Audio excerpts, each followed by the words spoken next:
Good evening, everybody, and welcome to tonight's episode of another Nerdy Talk Show, where we are finally taking a break from Disney Plus to spend some time with you and everyone else. You're welcome. Mwah. So I'm just going to get you guys with your host tonight here. We got Justin Squared, a.k.a. The Concert Cruiser, and Justin Jablonski, and Bright Idea. And man, do we got a show tonight. We got a lot of stuff to talk about tonight there, as well as our interview with the Brony filmmakers, Alex Tibcken and Lyle Gilpatrick. Am I reading that right? What is I said Oh, I thought you said I mean, like, what are you saying? Are you eating something delicious? And if so, why are you not sharing with the class? He's eating Lucky Charms because they're magically delicious. Man.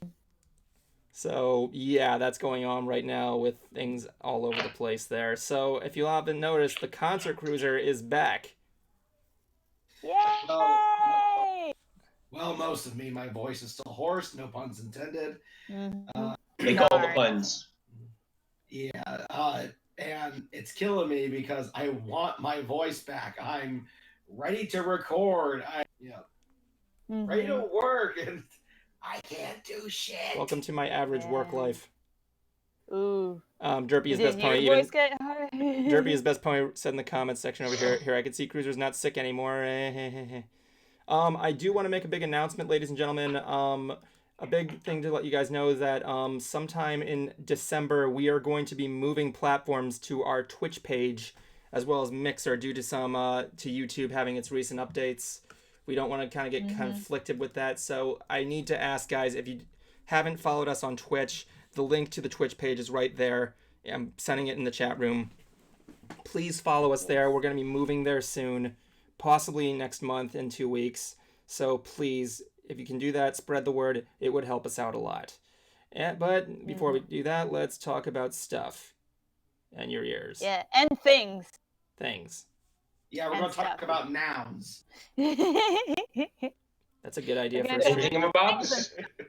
That should be a. What about dingle hoppers? What about a stream? I found a dingle hopper on the beach today. I know, right? It was Believe like it- picking up trash. Believe it or not, they actually sell dingle hoppers at Disney World, right?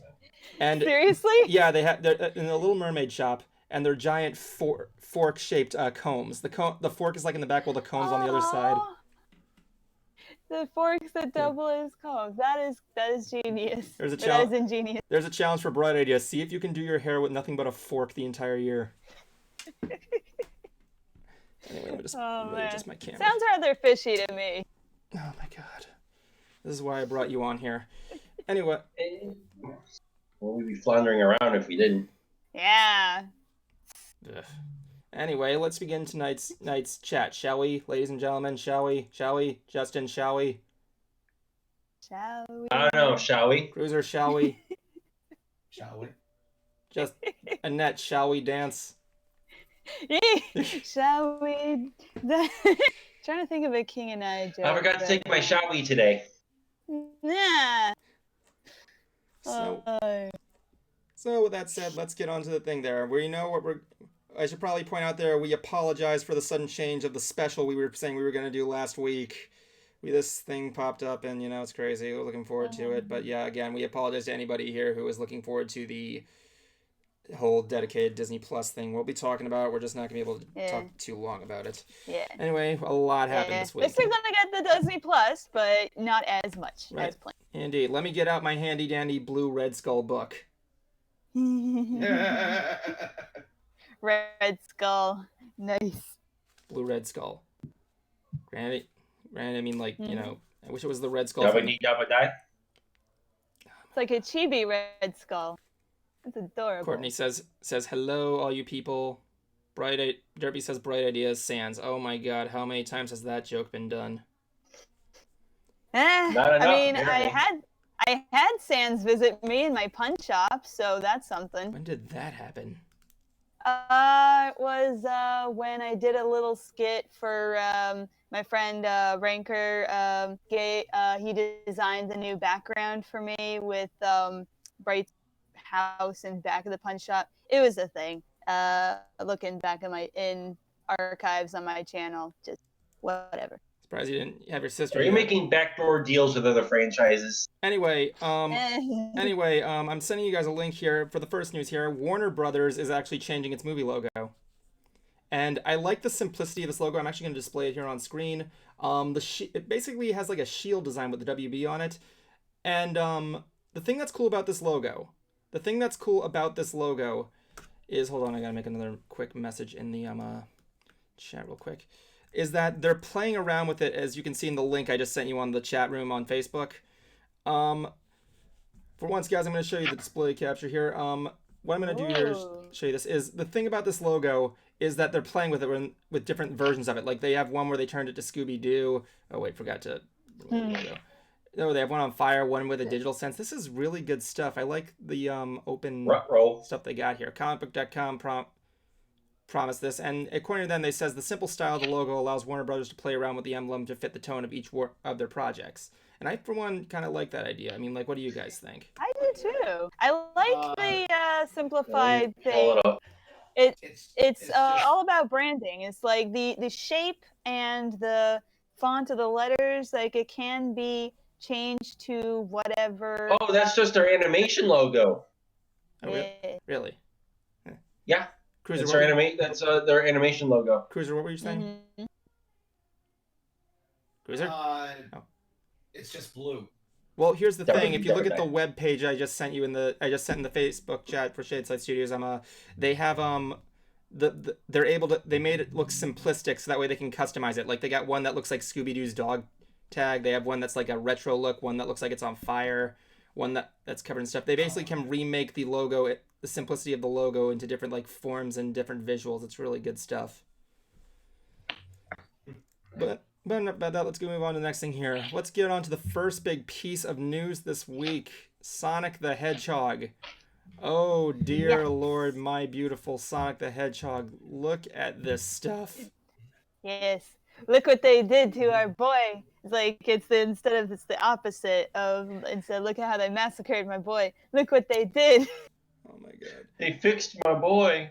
They fixed the boy. All right, I gotta get rid of this video. Yeah, So that I was so pleased to see that, and not only just with that, but also the trailer as well, because that first one, like, I'm sorry, but Gangster's Paradise, yeah, St. like, Knuckles the that Echidna. made no sense. Uh-uh. Not even with Knuckles or Rouge, like, no, like, that song does not make any sense. Sonic was Yeah. never about drama, so it was always a cartoon, a cartoony Yeah. vibe. Well, remember, this is supposed to be a nostalgia, so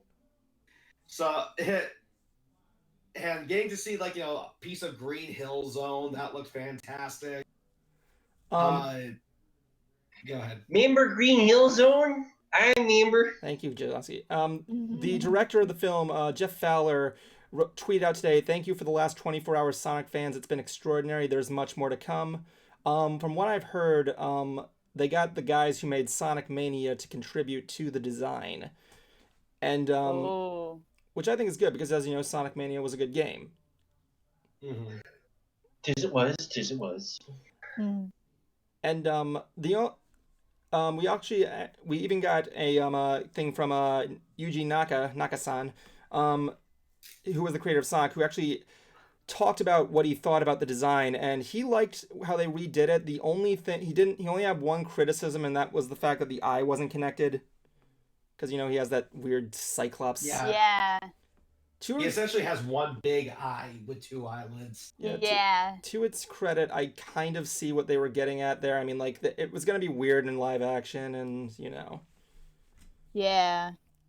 Mm-hmm. But all there is like I'm not a Sonic video game fan. I never played the games. I didn't watch the show. I have seen like a couple episodes, but like just seeing what an improvement they made on the character design, even if somebody has no idea who Sonic is, they redo the fix that they did is highly preferable to whatever they had before. Just from an aesthetic standpoint. Exactly. Yeah. I know Angry Joe said that he was actually going to see the movie twice, even if it's bad, just as a thank you for listening to fans. Yeah. I can hear that there. I mean, like, I might see it. Depends on what I'm doing there. Like, I didn't really have any interest to see it in general, but, it's for the kids. At least we're not... My only thought is, what if in the future you go to a convention and you see, like, a long-lost action figure design of the original design? Can you imagine you break into like a warehouse and you find all of them, they become like collector's items, Yeah. We had another trailer. Sorry, go on. I lost it. Dang it. That happens. We had another trailer that that appeared this week, was a premiere for the SpongeBob.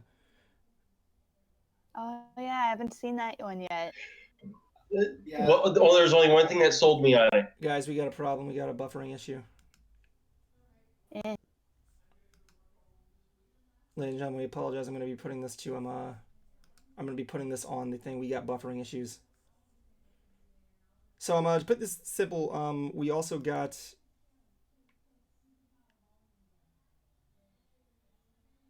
stand by. Hold on. I was afraid this was going to happen. Apologize for the wait. This always happens when I don't. You know what's going on? It's just a thing with the buffering. That's pretty hard because I have a lot of stuff going on. Oh, don't tell me I only have one more of these left. Let me just take care of something real quick. I know what to do. Damn it, done my last one of these. Yes. Once again, ladies and gentlemen, we'll be with you in just one moment. It's one of I'm down to like my last gummies that help me sleep. And to get more is like really expensive. Okay, so I'm just gonna go with my iPhone here and just get out of the main internet tab here. So one other thing that was going on here was official that Johnny Depp was going to be confirmed for Fantastic Beasts 2. I'm sorry, Fantastic Beasts 3? 3? Oh yeah. Yeah, we're on the third one. Yeah, the third one, because why? Why would that? Why would that be a thing? I mean, is Grindelwald coming back? I don't fucking know. I saw. Yeah, I would assume so. Like I haven't seen any of those movies, so I really can't. They comment. First one was nice. Yeah. Second one, crap. Third one, probably crap. Like, I saw the first one, like, before my dad wanted to see the second one. I'm like, Dad, do you remember what happened in the first one? So we tried watching it, and we got halfway through, and I look at my dad, I'm like, Dad, do you care about what's going on here? And he's like, nope. Like, yeah, it is just, like, so much spectacle. I'm not sure where they're going, really. Plot-wise, I understand, but, like, yeah, cinematic-wise, the pacing is weird. But, like, the thing is that, like, you know, like, Johnny Depp, he plays the main villain, Grindelwald, and he looks fucking ridiculous. He doesn't look threatened. Yeah. He looks like he just got hit by lightning and his head goes, like, all stretched out and everything. It's, like, crazy. Yeah. It's so funny. Oh, yeah, that's happening. So, another thing going on here. Let's see what else is going on here. Oh, yeah, here we go. In music news, we got... Oh, wait, hold on. I forgot to announce another thing here. There was a SpongeBob trailer that released today. I mean, this week. Wednesday? Yeah, that I did see. I don't know, it just seems kind of weird to make an entire movie out of Gary just missing. That was already an episode 2. Yeah. Well, that one, he ran away. This one, he's just missing.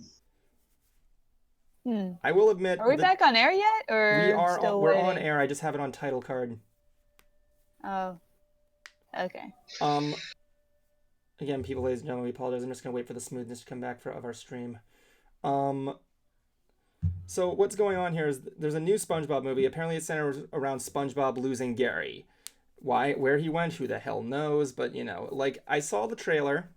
The animation actually looks okay. But you guys are missing the best part. Yes, I'm getting to that. The jokes were pretty good. I thought the jokes were good. And lastly, let's just get here. They got Keanu Reeves playing a tumbleweed. Yeah. I at least heard that. I have not seen the trailer, but I have heard Reeves is in this. What more do you have to say to that? It's just like, Keanu Reeves is a tumbleweed. Like that's good sold. stuff. Yep. And there was also another trailer. Reeves. What? Zoink, Scoob! Oh yeah, Scoob. I didn't actually see that one, but It looks really cute. Okay, Black Nerd Comedy actually mentioned this too. We actually might be getting a Hanna-Barbera universe out of this. Oh yeah, I heard about that. And we may know who. People are already speculating on who the villain actually is. Wow. Dick Dastardly. Yeah, if this does well on its own, then I see no reason why a Hanna-Barbera universe wouldn't do well. I was never a fan of Scooby-Doo. I was never that big of a fan of Hanna-Barbera. I mean, like, I saw a few episodes of the Flintstones and the Jetsons, which I'm surprised that hasn't been made into a movie. But I just never really got into it. Well, even as a kid, I just didn't get it. Jetsons kind of did get made into a movie by Disney. Meet the Robinsons. I will say that there was going to be a live action Jetson series, because in the Hanna-Barbera ride at Universal, in the Hanna-Barbera ride, there was going to be a hint at a Jetsons thing. They were like, when Dick Dastardly was playing, when am I going to get my movie? And they said, sorry guys, Flintstones is coming out right now. After that's Elroy, and then Yogi, and then there you go. So it didn't come out because I think the Flintstones movie didn't do good in theaters or something. Then also remember when that ride opened, the Jetsons movie recently came out at the time. Oh really? So let me just put this all down here. What am I going to put here? We got in music news, Death Clock played its first show in 5 years in let me see here, Los Angeles last night, November 15th. Or that's what it says here, sorry. So yeah, Yeah, Deathlock made its first concert. Yeah, I saw a clip of the performance. Obviously, I wasn't there, but whenever Deathlock performed, they have this giant screen that basically play like the actual band is in silhouette, but the cartoon characters are projected up on this giant monitor, and you see them play. Fair enough. And there's even like little skits of the of that secret board meeting of people trying to stop Deathlock. I want that background music of that room. I just want to say up front the whole like da da da da da da. You know. Ace Bones makes a cameo appearance in this thing. Nice. Yeah, he was talking about concert etiquette, and he talks about the one thing that every single con goer talks about: take a shower. Yeah. But here's my question: Did they pass out any banana stickers? Banana stickers? They went to therapy at one point. The band did in the show, and whenever they made a breakthrough, they would get a banana sticker. We're on green. But here's one thing I'm trying to figure out though, because before the band starts playing, the monitor says, "Yes, Deathlock is back. There's merchandise." And I'm thinking, okay, wait a minute. Do you mean they're just back for this show, or is the show coming back? That's what I'm trying to figure out. The show is deep in your heart, Cruiser. That's what I want to know too, because it's like that's all I really care about. It's like, okay, yeah, Deathlock's in concert. All right, are we getting a new season? We're back. I know Brendan's. Because I know Brendan Small. He actually offered like $2 million for Metalocalypse to come back, and Cartoon Network turned it down. I don't blame him. I mean, like, it was a very violent show. By the way, we're back. Good. Yeah. So I don't know what's really going on with the world of Deathlock. I do know that the creator Brendan Small does have another Deathlock themed band called Galacticon. So if you still need your Deathlock fix, listen to that. Mm-hmm. Yeah, so congratulations to Brendan Small for Deathlock's return. Hopefully the show will be coming back. Yeah. Yeah. All right. So moving on shall I move on to the next one? Is that a news here? Yes. Yes. Sorry, I was just trying to test the audio on my phone. Okay. So let's see what else we got going on here. Let's see what else is going crazier. Oh yeah, Christmas, right on time for the Christmas season here. Toys R Us website is live again. Woo! Oh, so they brought back the overpriced crap that I can get at Walmart or Amazon for cheaper. Walmart doesn't usually sell stuff that's overpriced, to my knowledge at least. But no, Toys R Us. I actually did go to the Toys R Us website to see what pony toys they had. Of course. There was only two things. Yeah, that's a little disappointing, but it just came back, so let's see what happens. Yeah. Cruiser's going to be all over those pony toys. Probably still in flux. And speaking of... No, I don't want to talk about this, but whatever. Not right now. Oh, why not? Next week? Might as well just say it. We could probably save it for the interview, I guess, but what the hell, just go for it. Just make it quick. Yeah. Let's talk about Gen 4.5. Yeah. How everybody's going through phase one. Pony life. How everybody's going through phase one of every fandom's fandom after seeing the art style change. Oh no! Change! Ugh. I'm okay with it, honestly. I think the clip was just meh. The clip was meh, but the other promotional work you like. Mm-hmm. To be honest, I know a lot of people have been comparing it to Teen Titans Go, which I agreed with. And as far as the art style goes, doesn't bother me. I don't really. As far as if their content is going to be similar to that of Teen Titans Go, I actually never really had a problem with Teen Titans Go. I mean, sure, it's nowhere near as good as the original, but after watching Teen Titans Go to the movies, I kind of realized that it's the Adam West version of the original. So, yeah. And the show itself does get better, so. Yeah. Yeah. So I'm still, very open to it, and all the voice actresses are back.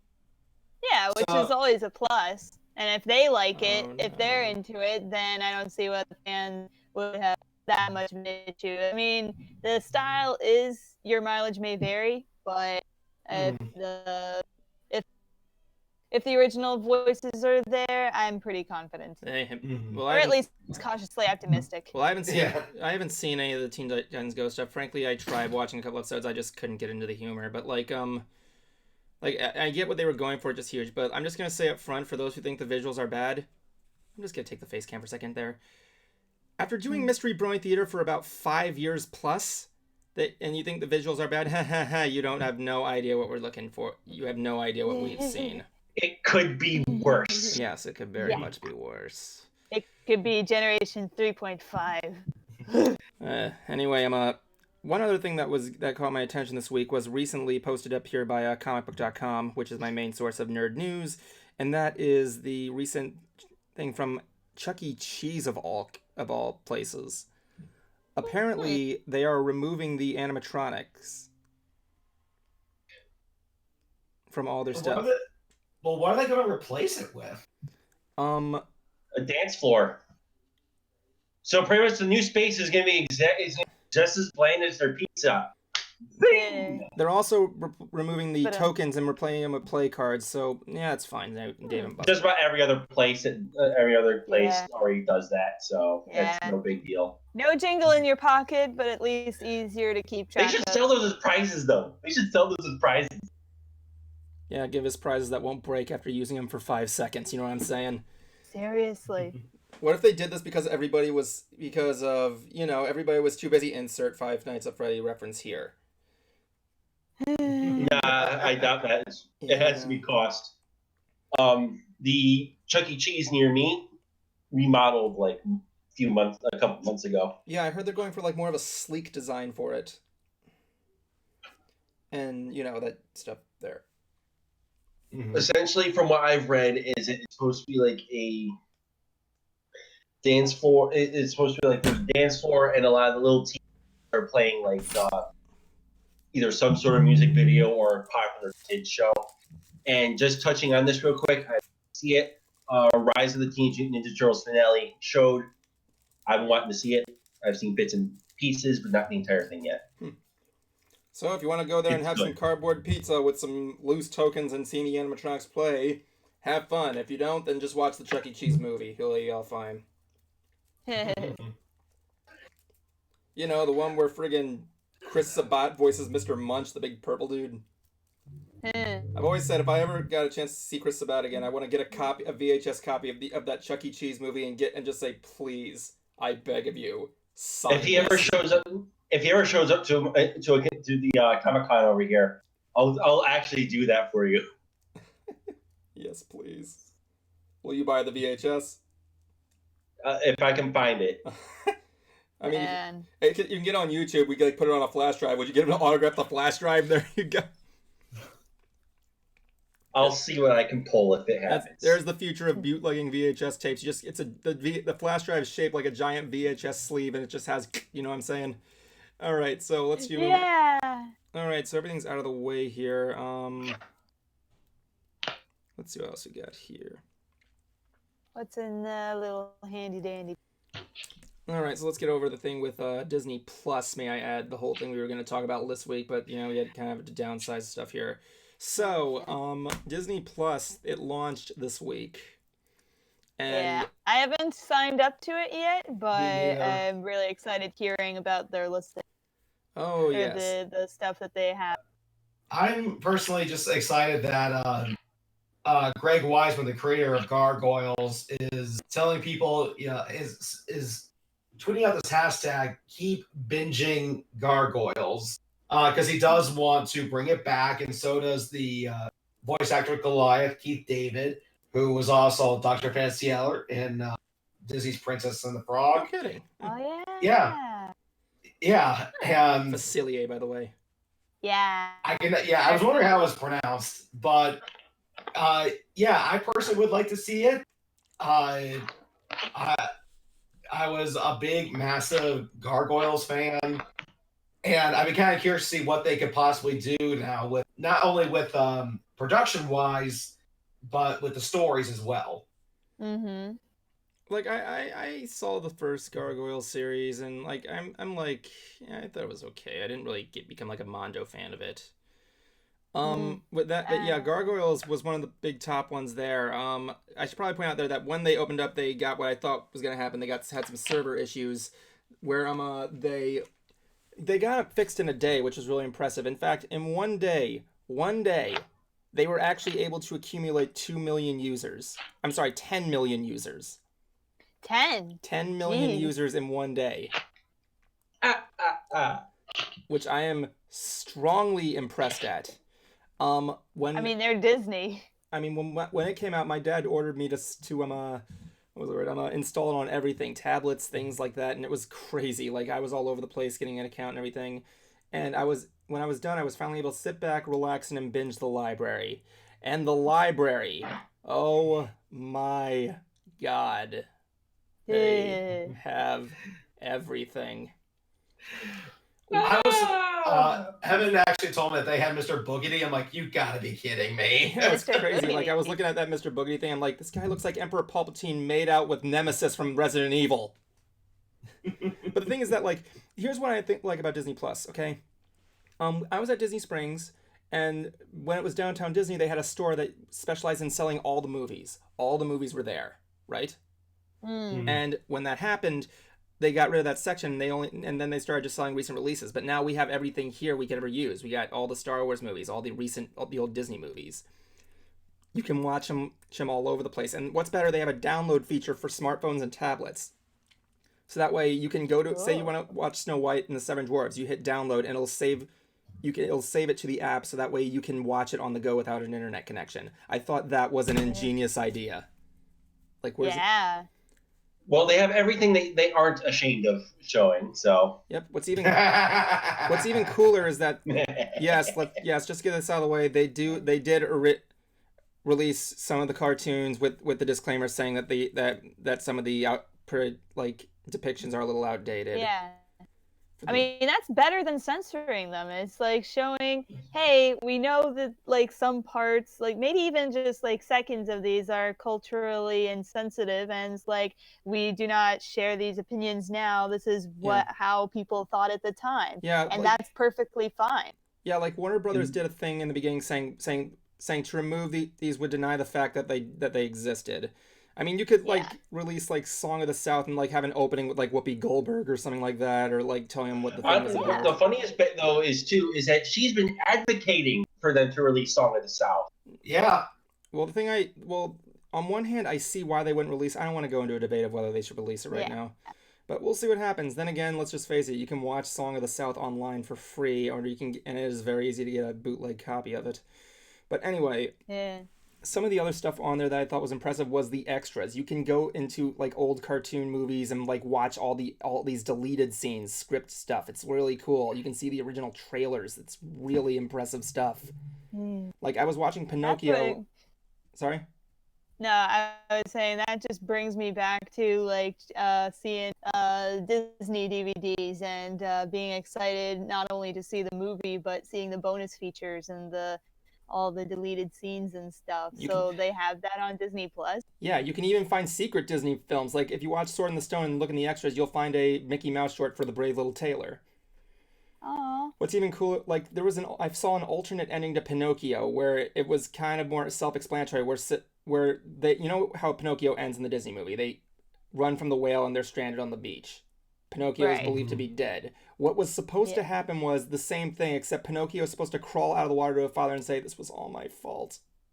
And then the blue fairy makes him a real boy rather than just it happening randomly at the end. Which I thought not much of a change, but that's really cool to see that there was alternate takes. Yeah. And there's not to mention like you can get it all. Like you can look up old Mickey Mouse shorts. The first thing I watched when I downloaded it was respectably Steamboat Willie.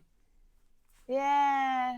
Aw. It was really good. Like it's still a classic. Still a classic, yeah. I mean, the part where they have the animal cruelty is just, that was weird. What's better is I'm still looking through this app and I'm still saying, oh my god, that's here? I can watch Unidentified Flying Oddball whenever I want? Holy crap, yes. Oh, do they have Splash with Tom Hanks and Eugene Levy? That's technically Disney, even though it's like Touchstone. It was like Disney without Disney's handprints on it because like it's PG-13, even though like there's anything in there that's PG-13. Okay. Unfortunately they don't have Splash, but that's the best thing too. They're going to be updating this constantly, like annually, a lot much more. Like they have all kinds of stuff there from Fox too. They got the Sandlot, Sound of Music. And every single episode of The Simpsons, which I do need to mention, they did remove the Michael Jackson episode from season 3. Oh, Matt, let me know. Let me know when they get the Super Mario Brothers movie. Oh yeah, that's right. I forgot about that because it was owned by what was the company that owned it? I actually don't know. Buena Vista. Hollywood Pictures. No, Buena Vista was the animation department, if I'm not mistaken. I think it was. So does this mean they have the rights to Titan AE now? Well, they do have some Bluth movies on there, such as Anastasia. Thumbelina's in there. Then again, those movies that people mistake as Disney is like, no, Thumbelina's not a Disney princess. No, Anastasia's not a Disney. Now they are. Jeez. But that's cool. I like how you the confusion continues. You can watch all the old Disney Channel movies, all the old series, all the old cartoons. It's really good. Pixar has shorts on there. It's crazy. Yay. Like, all the Marvel movies are on there. I repeat. Well, not all of them. Really? Which ones are missing? Spider-Man. Well, what you mean the recent one? Yes. Well, that one was that one released home? Far From Home or the Home? Both of them. Oh. Well, they did. Well, to be fair, they at least got up to the bookmark of Endgame, which, you know what I mean? You can basically watch up to Endgame and kind of thing. But yeah, maybe we'll see what happens there. They even have all the old Spider-Man cartoons. You want to watch the original Spider-Man cartoon from the 1980s? You can watch it. Oh, 80. You can Wait, watch does this technically mean that Disney owns Power Rangers now? No, they don't. Yeah, I don't know what. Hasbro owns Power Rangers. Yeah. Disney used to own Power Rangers for a little while, but Saban bought the rights back, and then Hasbro bought the rights from Saban. That's why the newest series is doing so good. Because Hasbro got a hold of it. They even got a trending. Looks like they just added a trending tab too, and the number one trending thing right now that's everybody's going nuts for is The Mandalorian. Of course. Part man, part DeLorean. I'm gonna get to that soon. Yes, I know that joke. Yeah. There's even some upcoming series. Robert Downey Jr. is actually going to be returning as Iron Man for an upcoming Iron Man online series or something like that. So he's returning to the MCU. Now, when I first heard he was returning, I'm like, oh, so they're doing an Ironheart series. And then I got my hopes up a little too high. Looks like we got a guest. Derpy is best pony wants in. He does? All right. I'll bring him in. For a little bit. I'll just go there. Derpy is best pony. You're on Ants. Thank you for joining. Hello. Oh, it takes him a bit. Yeah. Like his Derpy turkey. Yeah. The good pilgrim turkey Derpy. Turkey derpy. Double muffins. Mother muffins. Okay, it doesn't look like he's okay, so yeah. Well. Mandalorian. Me and my dad watched that on Friday night. How many episodes? It's gonna be 8 episodes long. There's like 8 episodes in the first season. There's 2 episodes. It's going to be released weekly, which I like because I honestly don't have time to watch an entire thing like on Netflix. Like, I got stuff to do. I don't have time to binge watch it. Maybe you guys can say it differently. I can imagine Cruiser could probably argue against that because he likes having it all at once, I'm assuming. Yeah. I'll take it whenever I can. Yeah, I mean, that's you. That's fine. I just kind of like mine kind of like openly distributed in a way. So that way I have like time to like separate myself. But my point is that my point is I don't care if it's weekly or all at once. Oh, I see what you're saying. Oh, I thought you said like. Never mind, I misinterpreted that. Please excuse me. Yeah, I like that they are doing it not all at once because I mean, with Netflix and streaming media culture, you have some people will binge it all at once. Some people will watch it maybe one episode or two episodes at a time, and so you have these conversations that are being had, and people are like, "Shh, spoilers! Don't." Nobody has the whole story until maybe such time has passed. Like, okay, this is old news. But so if you have week by week new episodes being added, then most people can kind of be on the same page, if you get what I mean. So I'm going to go over some of these Disney original shows. If that's okay with you guys. Mm-hmm. What do they got? Indeed. Unfortunately, I wasn't able to get through all of them. I only was able to see parts of them, but so I apologize. Some of them these series episodes are like 45 minutes to an hour long. I'm just going to open up with The Mandalorian because that was my big focus, and I can see why it's trending because holy shit, Jon Favreau, you did good. Jon Favreau's responsible? Awesome. We still have yet to see his cameo, but like to put it simply, The Mandalorian takes place after Jedi and before Force Awakens. A lone Mandalorian, which is the same race that Boba Fett and Jango Fett are from, you'll know it by the armor, is doing what he does best, collecting bounties. And what's cool, what I like about this thing was originally what it showed in the trailer, how it had like a dark, atmospheric, silent kind of tone, similar you would see to Rogue One, like the action's like not all in your face and everything. But more or less, like, it's just really quiet most of the time. It's just this guy. And the stuff they throw in there is good. By the way, Life Day is officially canon. The guy's like saying, I was trying to get back to my house in time for Life Day, but it's just like crazy. Yeah, that's the best way to sneak it in. It's like, where are they going to have the Star Wars holiday special? Where? Are they going to release it like around Christmas? That would be funny. What's it? I still... something kind of similar. I remember when I posted my latest episode of Hoof Rock, and Evan came up with the clip from the holiday special, the Stir Whip thing. Stir Whip. Let's go. With Harvey Korman playing that 3-armed thing. And Miss Anthropony goes, "We don't talk about that movie in this house." Well, it's canon now, so she can shut up. Anyway, basically, It's a he. Sorry, I thought someone with the name of Miss Anthropony kind of throws me off. Anyway, Miss Anthro basically means shut off. So one thing I want to point out here is that like there also have been getting into the fans too. Like some members of the 501 Legion are probably are going to have some roles in there as well, which is cool because I like seeing them reach out there. Not only Jon Favreau, a lot of people are thanks to this. Kathleen Kennedy also had a producer's credit, which actually kind of brought in the fans' attention as well. Basically, this show is called The Mandalorian: The Apology. It's okay, all right. So, as a matter of fact, there's actually a couple.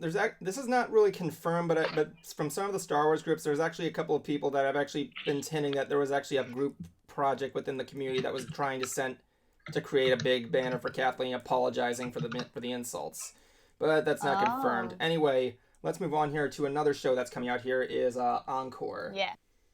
Encore is an hour-long episodic series. I believe the entire thing there's 2 episodes out online. And holy crap, I can download seasons too? Cool. It stars Kristen Bell as she reunites with all of her old school friends and they reenact the plays they did in school.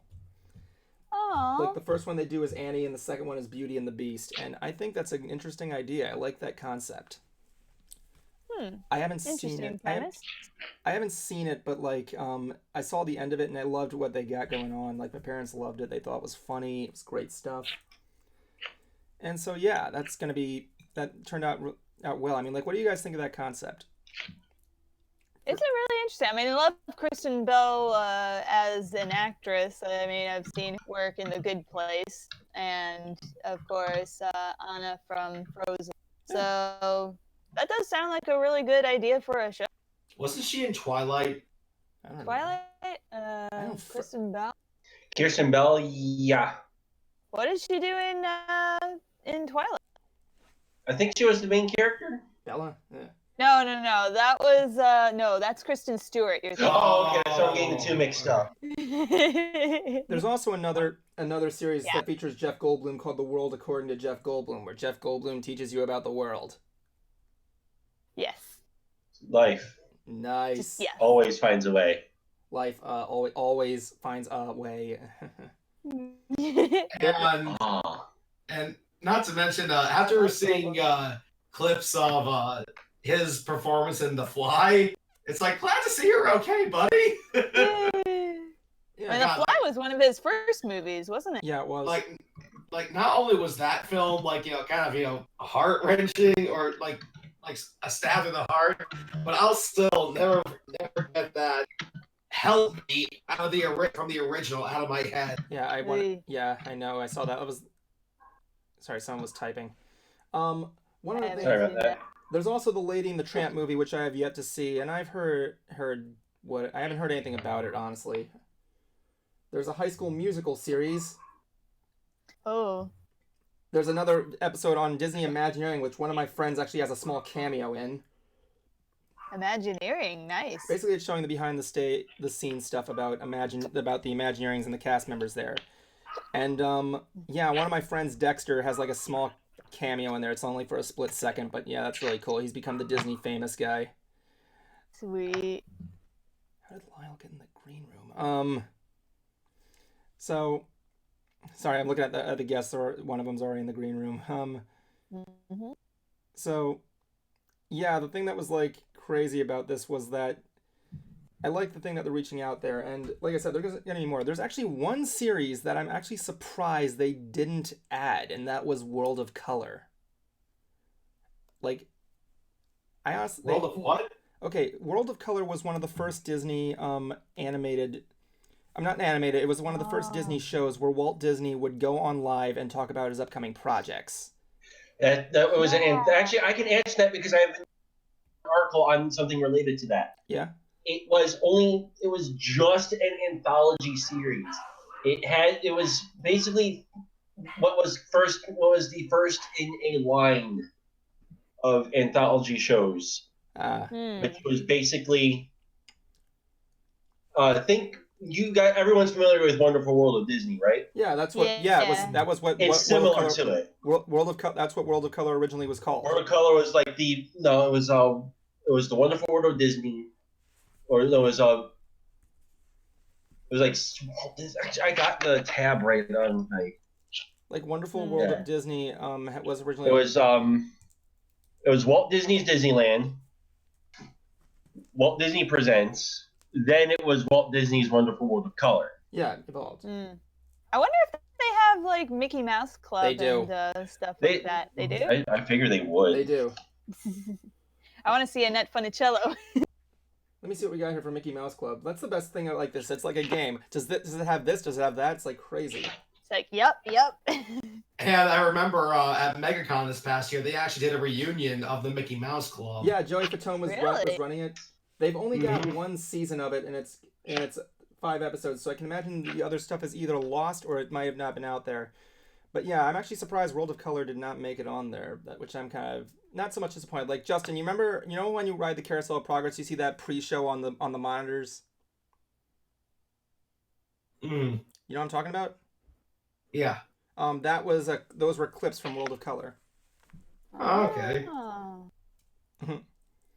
Interesting.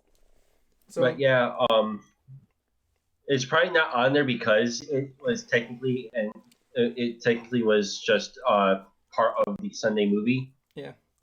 I just call it the Sunday movie because I remember it being on Sundays for Wonderful World of Disney. I remember also a friend of mine was asking why isn't Muppet Babies on there, and supposedly in some podcast they revealed that they would actually have to give money to all the movie clips that are in there. But I thought those came from the public domain. No, there was some stuff in there. There was some stuff in there that was not public domain. Hell, at the time they had like Star Wars before Disney owned it and everything like that, as well as. Did they have the Muppet Show on there? Yes, but it's that ABC. It's that ABC version. Oh, okay. They do have the recent Muppet Babies show, which I heard is okay for the kids. There's Cruiser. a recent Muppet Babies show? Yeah, they rebooted the Muppet Babies. Cruiser. Oh boy. Cruiser, you mind going to the guest green room one tab down to go talk to our guest there? Yeah, do I have to exit? Do I have to hang up here, though? Yeah. Okay. See you guys in a bit. Yep, he's coming back. But yeah, what I was hoping for was they would have Muppets Tonight. Let me see what we got for the Muppets. They actually have a whole tab. They actually have a whole subsection for the Muppets, which I think is really convenient. So let's have a look here. Muppets. Yeah. We got the Muppets recent the Muppets from 2012, Muppets Most Wanted, Muppets Christmas Carol, Muppet Treasure Island. Why? Muppet Babies, The Great Muppet Caper. Muppet Treasure Island is awesome. The Muppet Movie Original, The Muppets from ABC, and Muppet Moments. What the fuck is that? They didn't get Muppets Take Manhattan? Or Muppets from Space. The least we remember. I remember really liking Muppets from Space. The least we remember Muppets from Space, the better. I was still hoping for Muppets Tonight. They also got stuff from National Geographic. Oh yeah, all their Disney nature movies. Yeah. Well, not really. They have other stuff there. Free Solo, Science Fair, Jane, Dr. Poole, Life Below Zero, Brain Games. They have stuff there for the people like that. They even have Who Framed Roger Rabbit. You know, the movie that's hated by nobody. Oh. Yeah. Seriously. Essentially. Yeah. I have not met a God single. bless Richard Williams. Rest in peace. They even have the old Davy Crockett movie, which I thought was really cool. Ooh. Yeah. Oh, how about Zorro? They have Zorro in there. They have some. I saw one so far, but let me see. I'm just gonna type in Z, and and probably all the ones that are gonna come for Zorro is they got the sign of Zorro. Okay. How about Return of Zorro? Like with Antonio Banderas and all that. No. They got the Three Musketeers. I know that one for sure. Yep. Once Upon a Mattress. What the hell? What is Once Upon a Mattress? It came out in 2005. Handsome hero Prince Dauntless is desperate to find a wife, but just when he thinks he's found the one, the mother cooks up a test that is sure to get rid of her, or so she thinks. Is the Princess and the Pea thing? Heh. That I'm willing to bet. Oh yeah, I mean, like, I can't really deny that one. It's like crazy. Yeah. But with that said, we got a lot of stuff there. My Favorite Martian. That was a Disney movie? Oh my god. Yeah, it was. That was insane. I keep getting. I remember loving it as a kid, but then looking at it as an adult, this was for kids. I also side note from Disney Plus stuff for a second. Brooklyn Nine-Nine got picked up for a season 8. I never saw that one. It's a good show. They got the Through the Decade collections with all the old classic stuff from Santa's Workshop to the recent Disney Mickey Mouse cartoons. Question though, with the CNN original. No, I'm thinking of different. I'm thinking HBO Max. Nah. No, actually, maybe there is. Maybe do they have any with National Geographic? Do they have any of the Decade documentaries? Let's have a look here. Decade. What are they called? What is that? Is that like a series? I can't remember what it's called exactly. Let me see. Decade. We got Stonehenge Decoded. I don't know. I'm not expecting a lot from National Geographic, honestly. We got Expedition Mars, Wild Yellowstone. Usual stuff. Really good stuff. Like, that's mainly just a lot of stuff there. They do have a section for Disney's nature movies and everything. My only section for Disney what? For Disney's nature movies. How about Disney Channel original stuff? Let me see. We got all kinds of stuff. Color of Midnight, Xenon, high school, the high school musicals. They got all kinds of stuff. The Descendants series. They have everything there. They have Lizzie McGuire. Yeah. Oh yeah, Lizzie McGuire, Kim Possible, and the movie. Yep. Sound of Music. That's good. Wait, they have Sound of Music? Hills are alive it's with Fox. The sound of music. It's a good movie. Both Tron movies, including the Tron series. All 3 versions of The Parrot Trap. There's Wait, there was 3 versions? Yeah, wait, there was- I know wait, Haley Mills one. I know the Lindsay Lohan one. Which was the other one? There was a Disney animated original movie for it. A Disney animated Parent No, Trap. not animated. I meant to say Disney original. I'm sorry. Okay. Huh. Was it with Zach and Cody by any chance? Oh wait, or no, like... actually, never mind. I'm thinking about Freaky Friday. I'm sorry. Yeah, I know Freaky Friday has like the old Disney one, the Lindsay Lohan, Jamie Lee Curtis one. Oh, I remember Jamie. that was interesting. We got all the Star Wars movies. We got Star Wars Clone Wars. We got Lego Star Wars. We got all kinds of Star Wars stuff here. Lego Star Wars. Yeah, there was a bunch of the Lego Star Wars movie. The one thing I really want to add is more of the more obscure history stuff there, like Johnny Tremaine. I would totally like to see Johnny Tremaine. Love that movie. There was a Hercules animated series? There was. I remember Mad Munchkin talking about it and remembering different stuff. And yeah, it's crazy. Oh my god, I'm looking at screenshots of it right now and it looks fucking disgusting. Yeah.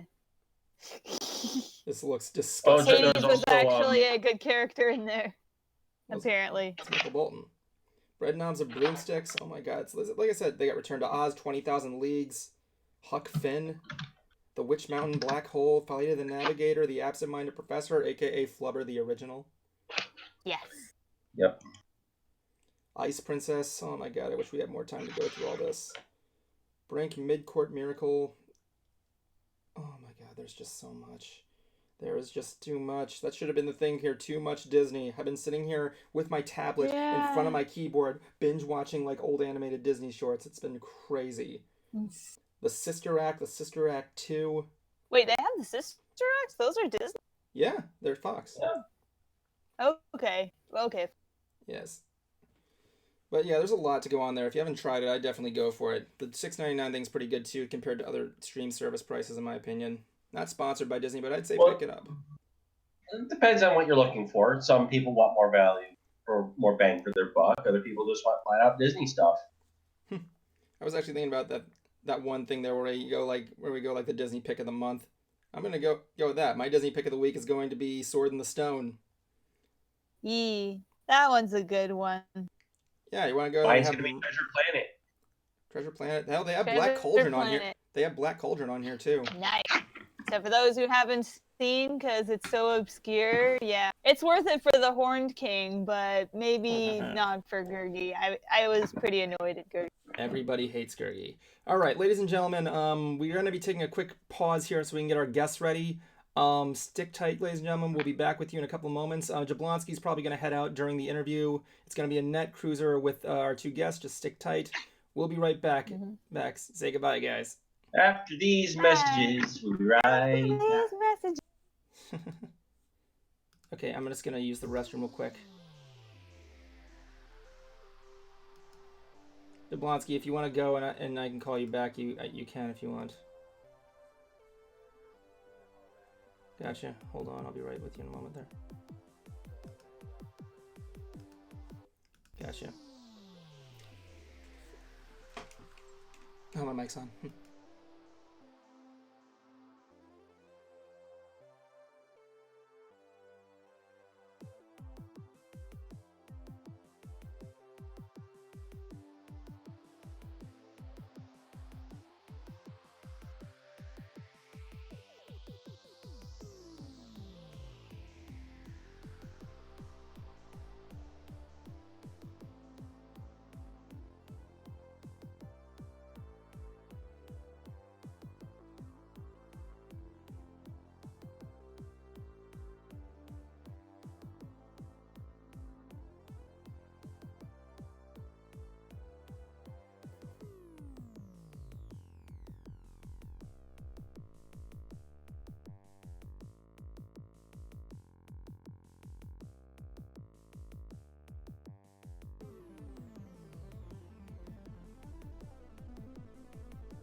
Sorry, I forgot to unmute the microphone. So we are back. We are back live with you guys. We're here. We're here. Oh my god, I really need to rethink these things every time. So anyway, we are joined tonight with filmmakers. Alex Tibbs. I'm gonna go with Yeah, let's go with that. Tibcken and Lyle Gilpatrick. Guys, welcome to another nerdy talk show. Hello. Yeah, my pleasure. Yeah, we're here. Now, for the uninitiated, these guys were actually chosen to be in John Delancey's BRONY documentary for the one that he started a Kickstarter for. So why don't you guys actually tell us how you guys got picked to be in it? Well, for me, it was, I remember reading Equestria Daily, and I was following this documentary all throughout because, this was back in like 2012 when people were still like 50-50, like some of the people who were into the Brony thing were all like about like, who cares? You just like a kids show, whatever. And then there's the group that was like, oh my God, like, the golden years. nobody must know kind of deal. And so I was in the second category, and so I was following this documentary with pretty enthusiastically. And so when I read on Equestria Daily they put out a casting call, I read it out of curiosity, and they had a list of categories for people that they were looking for to be in it, and I found one which I felt I fit in pretty well, and so I sent an email to the director and got a response, and we kept in touch. I guess he really liked the application I put in, and it was pretty much downhill from there. Downhill. Well, downhill might not be the right phrase. I mean, downhill as in it kind of flowed. It was Got the ball rolling. Yeah, not downhill. Yeah. I was in a documentary, and now here I am on a random podcast on the internet. Right. That's kind of a nail on the head there. It's we probably get this question asked a lot to us among everybody, was how did you get started with it? And just like Lyle said, I mean, it was a big post there on Equestria Daily. Like, I don't know how people missed that, and it was a generic casting call. They had Pacific profiles there. It was like, we're looking for a story that would flow this way or that way. If you kind of fit this like that, go ahead and send us an email, send us your story. How'd you come? And then I did the same thing. I put my stories up, and I got a response almost overnight, and I was hooked from there. There was no backing out. Now, speaking of your stories, Alex, one of the things that was actually mentioned in the documentary is that you had just put decals in your window of Princess Celestia and Princess Luna, and apparently someone had actually smashed your windshield because of this. Was this actually true? Yes, I was. I was a 19-year-old kid, and I had a job that tipped really well, so I always had a cash in my pocket, just burning a hole, and I had to spend it on something. So I figured I was friends with this guy who had vinyl cutters and pretty much any kind of printing tools. He had a marketing store. So I'm like, hey, could we make something like this and just like blow it up to the size so I can have these awesome stickers on the, vinyls on my car? So he's like, yeah, we did that. I even had him, I had a subwoofer in my car too, and I had him make a vinyl scratch sticker to go inside the subwoofer so I could have her face, as a subwoofer. So it was all tricked out. I mean, I spent hundreds of dollars on this stuff, and I didn't have it for a week.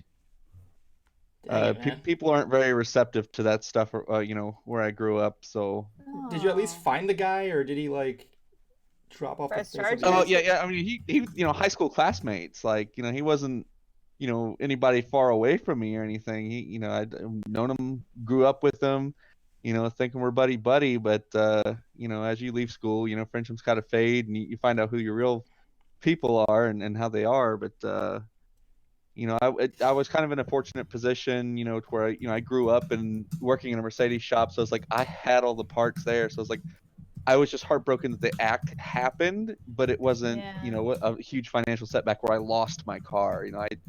To hide it from my parents. I even said this in the documentary, but it got cut. But to hide that whole incident from my parents, I snuck the car into my dad's shop late that night and literally fixed everything. Oh my So the car goodness. there wasn't a scratch on the car at all in the morning when they woke up. And my dad kind of commented, he's like, "Hey, where did all your stickers go and stuff?" And I'm like, I don't know about those anymore. I just decided that they didn't turn out too good. Oh, the whole thing there. I mean, like, I had a similar incident with my ex-girlfriend where she sent me a famous, I think it went viral for like a week, where she sent me a text saying, "I wish you weren't a brony," and that's what happened. It was like crazy. Oh. With me becoming a fan of the show, I was already in my late 20s, so I was at a point where my parents just like didn't care. And hold on, I got him back. Yeah, he's actually trying to access the camera because he does actually have that available. Oh, you have the camera. I don't know if you can or not. You gotta click link to screen share. Yeah, if you go to the soundstage, there'll be a thing there called click link to screen share, where there'll be a link in there where you can share the camera if you want to. Yeah, you still don't have to if you don't want to, Alex. So don't worry. It goes for you too, Corby. And so again, I was just at a point where my folks just didn't care. But they also knew of my Aspies, so they kind of thought, like, okay, maybe this could actually be good for him. And I'd say it has been. I've made some really good friends. I was introduced to this community, and it's been a lot of fun. And look where he is now on an online podcast talking to. What about you, Lyle? What actually kind of got you interested in the show? It's honestly not the most interesting story. I just had a lot of kind of geeky friends in high school, and it just kind of appeared out of the blue. Like all of a sudden, I had a friend who was he was drawing ponies. I had another friend who made like a Facebook post about like, oh, so I watched the first episode of My Little Pony and here's what I think. And so I kind of saw it just becoming like this thing that was being picked up. And I was, a little bit like, wait, is this a thing now? Like I didn't know what it was. So I started watching it, and the first episode, we all know like how the first episode is generally like received. People are like, no, it gets better. Right. But because I mean, it was pretty what you'd expect from a show called My Little Pony, at least until some of the later episodes. But so I was watching it, and I watched the first couple episodes thinking like, are people watching this, ironically? Like, what's the deal? Yeah. And then I kept watching. I couldn't figure it out. I was like, why are people watching this? I don't get it. Like, I'm watching it, and then next thing I know, I'm like at Heartswarming Eve in season 2. Yeah. And that was the most recent episode that was released at the time, and I was like, I it's okay, I guess. And then I realized, oh wait, I just watched every episode that's been out so far. What about you? What about you, Alex? I think that might be a sign. What about you, Alex? Well, I mean, we all, I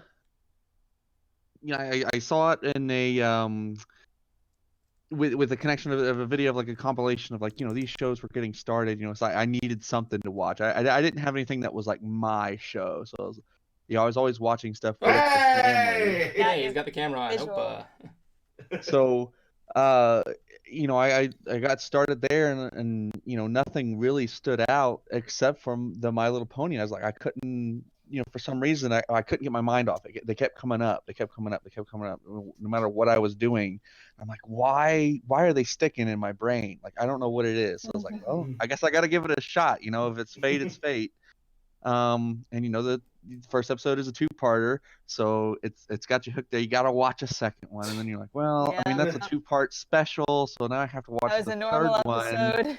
Is that you got to have a normal episode to see it, and then I'm like, well, I guess this is a thing, this is that's not too bad. I don't want to tell myself that, but I just started falling down the rabbit hole. Yeah. Now, when the movie got funded and you guys were selected, tell us a little bit about making the movie. What did your parents think? Lyle, I know your parents were actually in the movie, but Alex, yours weren't. So, what was the process like? What did your folks think? What did friends think? You want to go first, Lyle? Okay. Well, initially, I didn't want my parents to know, and that's kind of apparent throughout the documentary. And in fact, at first, I have a friend who also really wanted to go to BronyCon, and so he and I hatched this plan to it's some super elaborate sneak out type deal, and I think you can actually see him in a couple of the shots. He when there's a few shots of me walking around the convention center with John, and my friend was actually with us, and you can actually see him in a few shots. And it's kind of too bad, because he got the chance to talk to John too and stuff, which was pretty cool. But it's kind of too bad they cut him out. But anyway, my friends at school, they didn't really know.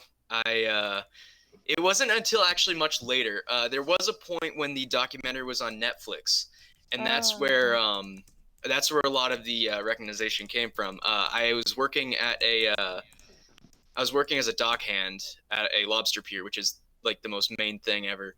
But I was working there one summer, and a coworker came up to me. He's like, "So my girlfriend was watching this documentary last night." And I'm like, oh man.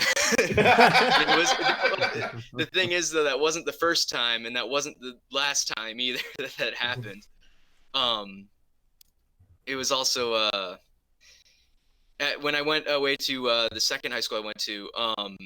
I was just fully open about it, just to see how that would go, and it went pretty well actually. There was I think at least one student there who he was a little bit weirded out by it, and everyone else was like, no, don't worry about him. He's just doing his thing. It's whatever. Yeah. So that was pretty cool. Okay, and for you, Alex? So I approached when I got the acceptance email, I was faced with this. I'm like, my father's probably not going to want anything to do with this. My mom's cool with anything. So I'm like, she would have been okay with it, but she's just, she's never around. She's always busy with work and stuff. So I was like, shit, when they're here, she's probably not going to be here. So I'm like, my dad is most likely going to be the one they're going to want to interview.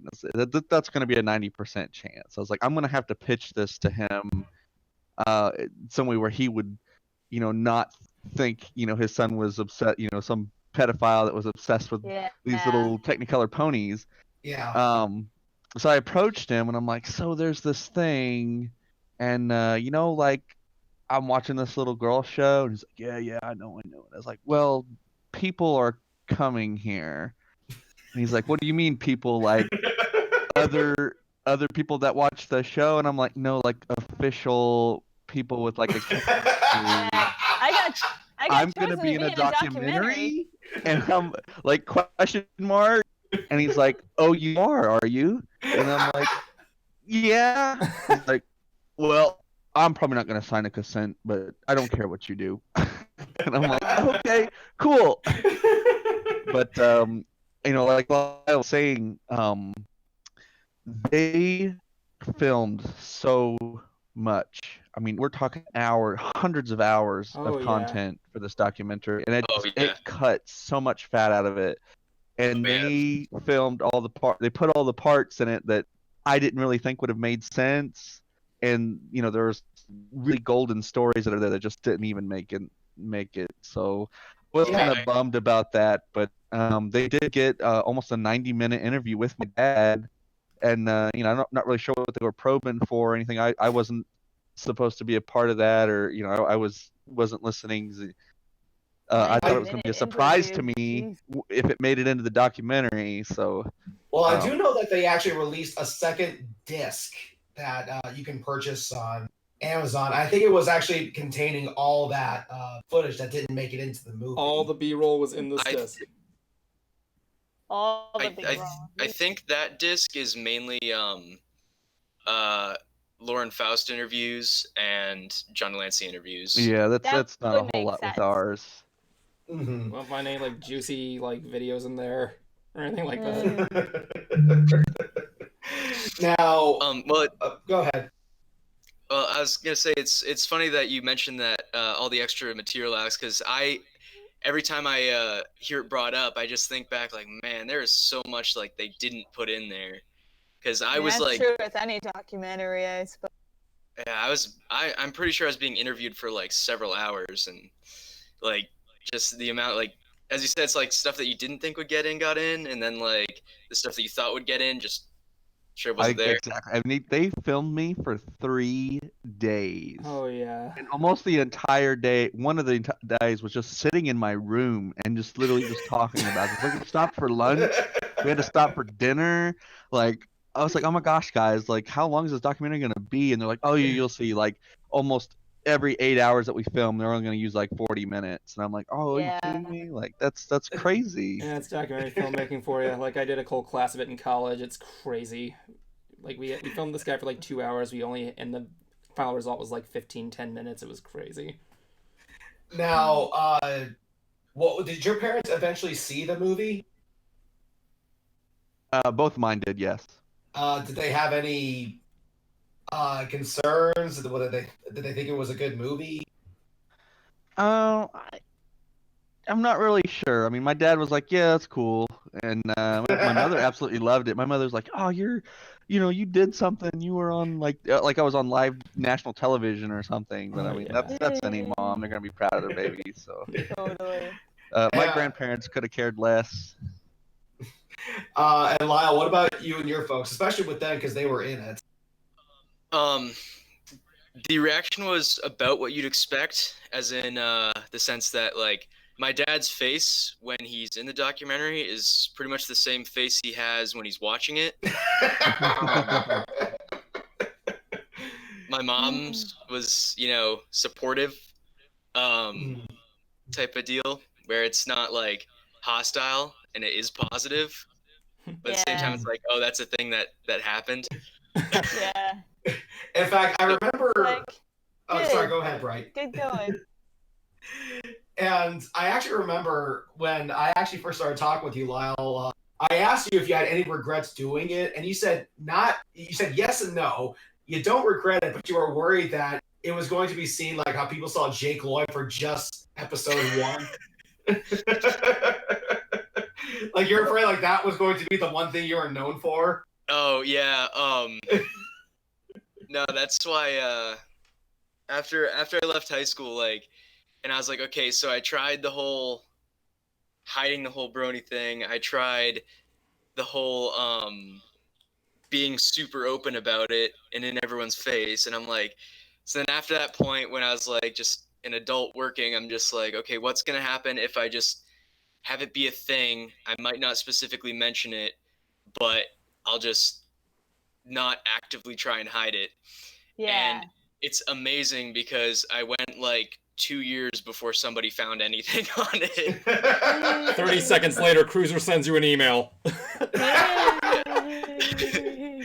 Well, next thing you know, one of my coworkers just barges in my room and is like, "Hey, what's this?" And I'm like, at first I'm like seeing it. It's like my name's on the screen and it's like my face when I'm like 15, and I'm like, I don't know who that is. And they're like, really? Because that's your name right there. It's like, let's go to IMDb, shall we? Wow. Did you experience anything similar, Alex? Well, I wasn't so much regretting it. All the experiences I would have had, I would never take it back for the world. around, so my town is very tight knit community, and my graduating class was 47, 48 people. Wow. So I knew that people did know me, and it took a while before it actually got to Netflix, but a lot of my horse famousness kind of died down by then, and I started getting these messages from all my old classmates just right out of left field. They're like, "I think I saw you like in Netflix." And I'm like, Wow. yeah, That's that probably was me. And they're like, oh, they don't really want to talk to me. They're like, oh my God, our town was on Netflix. Like thousands of people are gonna see our town. I was And the I'm Nice. like, same way. yeah, I guess that's kind of nice. Like I was the same way. Like Ironically- Kevin Smith was looking for a place to film the sequel to Mallrats, and he chose the mall that we used to hang out in high school. It was just crazy. And I remember in the movie, you talked about how a lot of the local rednecks will take their dates to Walmart. I can just imagine they're going, "Yeah, our Walmart was in that flick." Yeah. Exactly. Now let's go ahead and talk a little bit about after the film, because they did show a little bit of a follow up with what you guys have been doing. I know, Lyle, you went to military school, and thank you for your service as well. Yes, thank you very much, sir. wasn't actually military school. It was. It was a college prep school, and then I went to enlist in the military, which I know is kind of like counterintuitive to the whole idea of a college prep school, but that's what I did. But it also said that your dad actually did watch an episode of the show. Yes. But didn't you? But later you told me that he actually just watched half of an episode. Yeah, I think he did just watch half. It also says, I believe in the documentary, that he liked it, and I'm not gonna say he hated it, but I'm going to say that he only watched half an episode, and his expression was the same as it was in the documentary. Yeah, because even people who I've spoken to who have seen it but don't really like it, they acknowledge that there is value in it, but it's just not their. Yeah, and I think that's the deal, and that's one thing that I think 2012 Brony me didn't understand, is that it's not everybody's cup of tea. Yeah. Because I thought, oh, this show's so great, like how can anyone possibly hate this show? But people have different tastes, and that's just I think something people need to learn. I mean, I remember showing an episode, what was it, Suited for Success, to my mom, and I asked her, like, I can show you any episode, like, I did it where I list, okay, there's a book horse, farmer girl, animal lover, party pony, an athlete. Yeah, and fashion pony and athlete. What do you want to see? Okay, fashion pony. Okay, let me show you Suited for Success. And it's like, okay, I can see why you like it. It's not really for me. It's like, okay. That's about as good as a reaction as you can get. Yeah, because that's actually also how John Delancey feels about the show. It's good, but it's just not his thing. and now with Alex, he's one of the best characters. Yeah, now Alex, I do know your life actually turned out a little bit different from what the end of the movie said. Absolutely. So with the movie kind of implies I was set up to go into the commercial flying field, and I had actually I wasn't going in as a pilot, but I was set up for 2013 spring semester at Everglades University to start for A&P school to become a jet mechanic. So that was kind of a career path I was going to choose, over flying. Just because some health issues and just getting my foot in the door money wise. So in December of 2012, I ended up falling in love. So I kind of derailed my life a little bit, and my whole perspective kind of changed. So I kind of getting eloped with this girl, and we went to we lived in Eastern Tennessee for a little bit, in Middle Tennessee. We went out to California for a little while. Then we came back to Tennessee again. I actually got into truck driving. So I went out on the road for almost 2 years. Then I came back, and we kind of settled in with her parents for a while. and I did an array of different jobs and stuff. And now we're 2019, and I'm a homeowner. We're fixing to start a business, and I was blessed with a beautiful baby girl here in April. So things are looking pretty good. Congratulations. Everyone's getting older. Like I know Daniel You got Ingram, the the composer from the show, also just had a kid as well. Wow, really? He had a kid?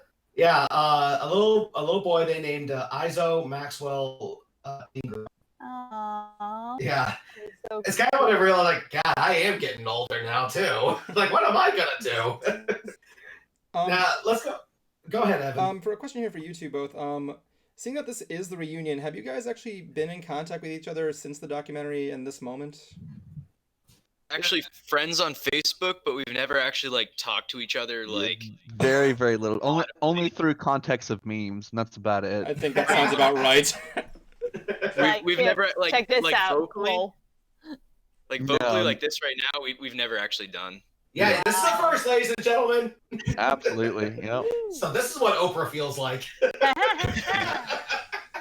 If everyone looks under their gaming chairs, you get a free pony. Really? Holy crap, he was telling the truth. Okay. So I got a dragon. I got a rock. Now let's go and talk a little bit about post movie, because whenever a production finishes, you also kind of go out there on the trail to kind of promote it. And Alex, you were actually telling me some stories about you, John, and Miss Purple Tinker. Okay, yeah, that's an interesting story. But by far the most overwhelming thing that happened post doc was I literally had to abandon an email address because you guys are ruthless savages, and you guys managed to find me. And within the first 2 weeks of the release of the documentary, I got 16,000 emails, all individual stories about how. Oh, I mean, they were all heartfelt, and I couldn't handle them all. I'm like, I can't, I tried responding to them and all, but it's just like, oh, I'm so glad I watched the documentary. Blah, blah, blah, you're so awesome. Blah, blah, blah. It's like, I got 16,000 of these. I haven't even made a dent. I've been working on these for an hour, and I'm like, you know what, guys? I just had to do a reply all and do my best. I'm like, okay, we're done, but they're still trickling in. All these years later, I'll go back to that email address, and it's just piling up with stuff. That's not often that you get spammed with wholesomeness. Gee. Yeah, that's actually like, as annoying as that must be, it's got to be at least a little bit flattering to know how many people this reached. Right, and I was grateful for that, but I kind of feel like I did kind of blindsided them all, but I just like that. There's no way one person can handle all that. So I just had to move on. Mm-hmm. It really makes you think of, like, imagine somebody who's like actually has a show like Mr. Rogers. I hear he like answered every fan email or like every phone call, like he'd call fans and stuff. It's like, how does somebody like that do it? Especially back then without modern technology. Yeah. Well, I know for me, I got a lot of Facebook friend requests, and they kept rolling in, and they kind of still keep rolling in to this day occasionally. Yeah, that's how we ended up. Yep, exactly. Yep. And I remember initially, I was like, okay, anyone who even might possibly be a brony, and this was like the most dangerous thing I've ever done on the internet. I'm like, anyone who might possibly be a brony, I will accept their friend request. And that wasn't the best decision. I ran into some, right. As you can understand, I ran into some serious weirdos there, and I'm talking weirdos in the context of people who watch a show for little girls. So, yeah. Weirdos. Because there are some real weirdos. And there's some like kind of weirdos. It's like weirdo. Yeah, there's like the I'm weird, but then there's like the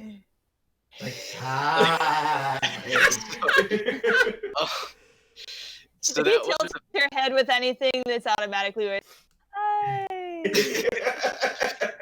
Well, so that wasn't the best decision, but what was it then? I think there was one point where I got a letter, like a physical handwritten letter in the mail to my house. Oh boy. From some fan who was like super hyped and everything, and I'm not gonna lie, I was pretty weirded out by that because I don't know how they got my address or That would anything. be too. Okay. And I was pretty weirded out by it, so I took a while to write back. And after listening to Eminem's "Stan" a few times, I decided to respond. And then I got a response back from that address, and it was the person saying, "Oh, I never wrote to you. I don't know who you are." Oh my god. And so, That is weird. and I never heard anything else about that, but that was Wow. Holy experiences from that. It's like early email spam, only it's in real life. Oh my god, that is creepy. Oh yeah. But Alex, tell a little bit about dealing with Purple Tinker, though, because I just thought this one was just brilliant. Oh, I gotta hear this. Okay. So during I guess it had been the 2013 Brony Con, we had a booth for the documentary there, and it was merchandise, and you could buy the doc there if you wanted, or get a digital download, anything good. So in order to save money, I guess they decided to merge this booth with Purple Tinker's booth, and I had still at that point, hadn't got my shirt yet. So, I was really excited to get my Brony documentary shirt. Like, I needed to wear this around. I needed to represent. That was something I was supposed to do for Michael at that con. To send people to that booth and represent. So he also had listed. I don't know if Lyle got him or not, but we were supposed to take shifts at this booth, and it was my turn to take it over. Like, around 1:30, 2 o'clock, and I was supposed to watch it till like 4 or something, and then I had to go do the panel, and I guess Purple Tinker didn't know about this, or she with her big ego or whatever, she had kind of like, this is my booth, and you guys are just a little shady corner over here that I'm babysitting or whatever. And for some reason, I don't know, she just couldn't recognize me. I'm like, listen, I'm coming from Michael. It's like, it's my turn to watch the booth. I need my shirt first of all, and then we can, you can go take a break, go eat, go do something. I'll watch your stuff too. It's okay. And she wasn't having it. She's like, I don't know who you are. You're not getting anything for free, and I'm definitely not leaving this booth alone with you. And I'm like, this is absolutely ridiculous. Like, I showed her the text messages on my phone and emails. I'm like, look, they're directly from Michael, like the boss, saying that I need to do this. And she's just like, oh, you could have had one of your friends, whatever, text you that. So it's like, I was like, this is ridiculous, whatever. So I go to Michael and I'm like, look, she's not letting me do this. We need to do something about this. If you want me to, I'm not complaining that I don't have to work, but that's just kind of a privilege. I'm probably not going to get anywhere else. I was like, I'd like to kind of do that. And he's like, yeah, we'll take care of this. She's going to be like this. And it's like, what, I'll do you one even better. And he's like, he had just finished up with some conversation with John or whatever. And he yells, he's like, hey John, go down with Alex and tell Tinker to, get GTFO. I'm like, okay, let's do this. So John's kind of like, come with me, and we'll take care of this. So we walk down to the booth, and she's just up her own butt, and I'm like, okay, I kind of run around the corner, and I'm like, okay, that this is the final warning. I'm here. We can do this the nice way or the hard way. And she's just like, you know what? This is ridiculous. I don't know why you keep bothering me. Just go away. Don't come back. And I'm like, okay. And then, from behind the wall of merchandise, you kind of hear John's like, oh, Purple Tinker, I don't remember quite what he said. Did he do his Discord voice? Yeah, he was telling her, he's like, you need to, some wrath will come onto you if you don't get out of here. Let Alex take his shift or whatever. And she's like, oh my goodness, I didn't mean to. I didn't know who he was. Blah, blah, blah. Just like playing innocent all of a sudden. And I just couldn't help but to have the smirk on my face. So Yeah, it's like, well, you got told by Discord himself, get out of here. I remember you told me that you felt like that little kid hiding behind his parent and then sticking his tongue out at the Right. person. That was me. And the plot twist of the story is I got 2 shirts. Nice. Do you still have them? I do, yeah. I wouldn't give away for that. Something Lyle, ever happens to one shirt, you have the backup. Lyle, did you ever have any interactions with Purple Tinker? I never did actually. I heard of her after the documentary.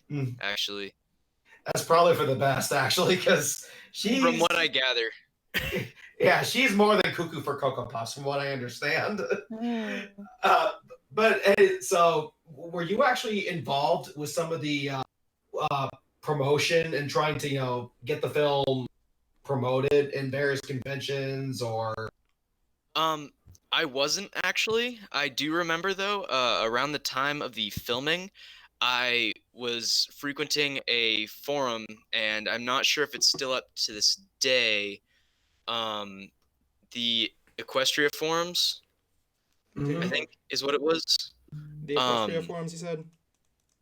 Yeah. Let me take a look here. Sorry if I'm interrupting your story here. Yeah. We got the Equestria Daily forums, Equestria Girls MLP forums. Yeah, I think it's down now. Yeah, I think I made that mistake looking this up. Totally replaced forums, but I remember during the filming, I was like, I really like this forum. I really like the people on it. I'm gonna try and sort of give them an inside scoop. So I think I made like one post, and then I was like, wait a minute, I'm gonna hold off on this. I go and I talk to one of the people who was making the documentary, and I asked them like, hey, what can I disclose? And that was a good move because they immediately told me absolutely nothing. And so I quickly went back to that forum. I deleted my post right there. I was like, nope. They said somebody was gonna be in the documentary, and they were talking about it online, and so they cut like all their parts or something like that. So whoever that person was, I don't know, but yeah. So wow. Now let's go ahead and talk a little bit about where you guys are now, because as I said, I know you served in the Marine. Alex, you're now a father. What has your life been like as of now? So, I'm still in the Marine Corps right now. I'm an infantryman. What I did was actually back in November 2013. I think I was only maybe like I might have been 17, but I think I was 16. Either way, I talked to the recruiters because I just wanted to like get my foot in the door and like look at my options and everything. And we all saw like how I used to be in like the documentary. I wasn't in the best of shape or anything, and so they pretty much told me come back in a year. And so I was like, okay, I can do that. And so I returned a year later, and I'm still not in the best shape, but at the same time, they're also winding down things in Afghanistan, and they're downsizing the military at the time. So they tell me, oh, the standards changed, come back in another year. So I talked to this other recruiter who turned out to report to the ones I was already talking to. And every month they have like these monthly meetings for people before they ship out to boot camp, just to make sure they're maintaining physical fitness and everything. And I was invited to go to one of those as a guest. I just had to sign a waiver and everything. And so I went to that one as a guest, and the one after that, and the one after that, for 12 months before their chain of command eventually changed. They were like, okay, we're going to give this guy a chance, and we're going to send him. And so they sent me to MEPS, which is the medical entrance processing, and I passed. And so then I came back, and they're like, so what job do you want when you go to boot camp? And I'm like, I want to be in the infantry. I want to be boots on the ground, shooting rifle kind of stuff. Nice. Yeah. And they told me, well, there's no jobs for that available right now. And so I told them, okay, I'll wait until there is one. And so I ended up being in their little program for people before they go to boot camp. I ended up being in that program for a whole another year until my date to leave got pushed back until I finally got that infantry contract and I left for boot camp. Nice. And so that was like November 2013 to like January 2017, just for me to get in, like all the, getting into shape, getting, becoming a more responsible adult in that time. And eventually I joined, and I've been in for like 3 years now. I'm coming right up on my 3rd year mark. So Yeah, again, at this point, it's just sorry, go on. Yeah. waiting for that to finish up then. Cool. Semper Fi. And again, thank you for all your service. Thank you. There's actually a really tight knit military brony community. Actually, no kidding. Yeah, I heard about that. Yeah, it's like everybody knows everybody. It's pretty crazy. In fact, did they see you as their leader? No. He actually spit on camera. Well, it's funny because I think it really depends on the area of the U.S. you go to, because there's some pretty prominent leader figures within the military brony community, and like out here, there's quite a few of them out in Southern California here, where I am now, and generally it's the people who organize things that are, they're, I don't want to say in charge, because like we're all like friends and everything, but like they're generally the ones who keep everyone together. And I know there's a few in Texas, and shout out to my friend Lewis. He's a pretty cool guy. He's one of the first military bronies I actually knew. But yeah, it really depends on where you go, because there's, various leader figures throughout the community. And what about you, Alex? Well, like I stated before, I'm still sitting in a kind of a stable career right now. I got a good lane that I drive, and it sees me home very frequently. So we're putting a lot of money on the table, and my wife, we're starting to get her individual dog grooming business in order here. So we're starting here out of our garage as a home-based business, and we're eventually going to move up to a storefront. So we've already got getting her business license together, and filing for LLC and doing all that jazz. But the in between time was into 2013. I lost my father, and I'm he so was sorry. So I was kind of free at that time. My family was really pressuring me to keep the family business and to stay there, but it's like where I grew up was I call it Depression Island.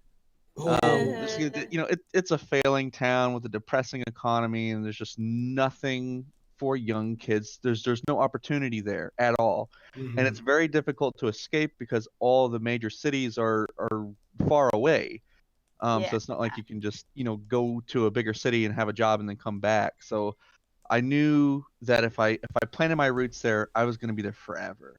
And I was really going to go nowhere, even though it would be very honorable to take over the family business, and I know that's what my family wanted. But I knew my dad wanted me to be happy, and he really could have cared less that I carry his legacy on or not. So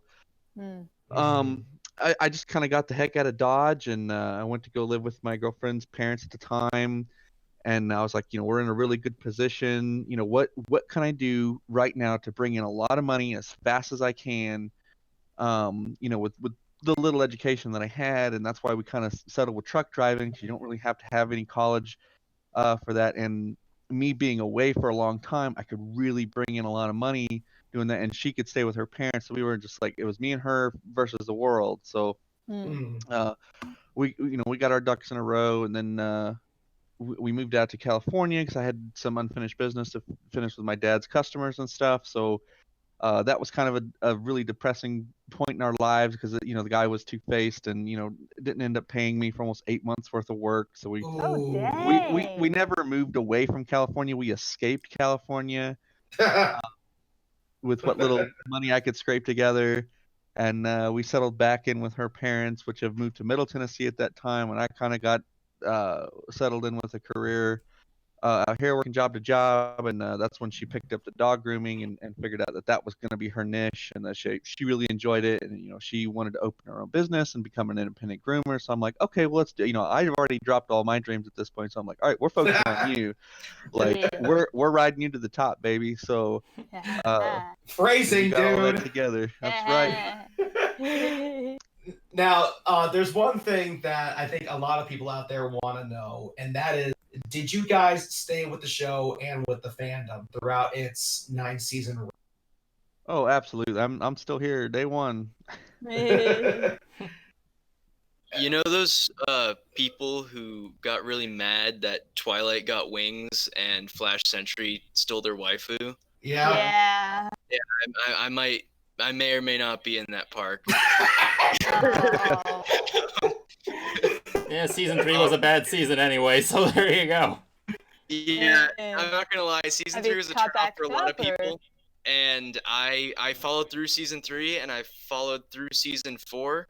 I think I was pretty infrequent with season 5, and then whereas I used to rewatch seasons 1 and 2 just over and over and over again, I must have done that like 11 times before season 3 came out. I found it was becoming, my rewatches were a lot less frequent. I mean, also the show was longer, so it's a bit hard to rewatch the series. Totally.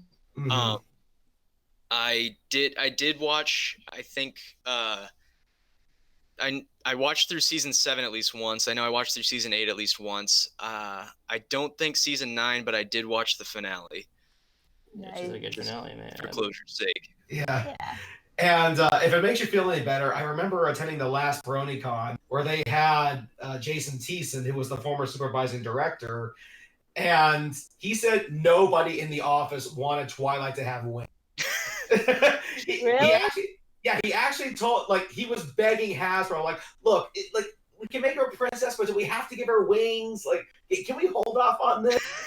And he goes like, you guys moment, I had to direct a fucking thing. His actual words. Wow.